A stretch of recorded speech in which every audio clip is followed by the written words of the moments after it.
আমরা সাধারণত আমাদের চেয়ে বেটার অবস্থায় রয়েছে তাদের দিকে তাকিয়ে নিজেকে খুঁজতে থাকি। নিজেকে অপরাধী ভাবি, আফসোস করতে থাকি, ডিপ্রেশনে যাই। ওদের থেকে আমাদের বেটার অবস্থায় থাকার কথা ছিল। আমার আরো বেটার অপশন ছিল, কিন্তু সেটা আমরা নিতে পারিনি। আমি আমার জায়গা থেকে চেষ্টাই করিনি। আমার টার্গেট কখনো ঠিকই করিনি। সুতরাং আমি অন্যদের তুলনায় আনসাকসেস। এটা কখনো মেনে নিতে চায় না। তো যাই হোক, এটা হতেই পারে, কিন্তু আমরা কখনোই এটা ভাবি না যে আমার যেটুকু নসিবে রয়েছে আমি সেইটুকুই পেয়েছি, আমার শুকরিয়া করা উচিত ছিল।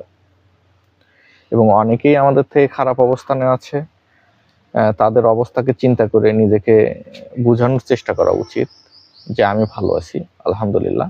আমাদের টার্গেট ফিক্সড করা উচিত, আমাদের চেষ্টা করা উচিত এবং নিজেকে পরিবর্তন করা উচিত। শুকরিয়া করা আরও বেশি জরুরি আমাদের জন্য। আমরা অবশ্যই আকাঙ্ক্ষিত টার্গেট এবং টার্গেটকে অর্জন করতে পারবো ইনশাল্লাহ। সবাইকে ধন্যবাদ। আসসালামু আলাইকুম।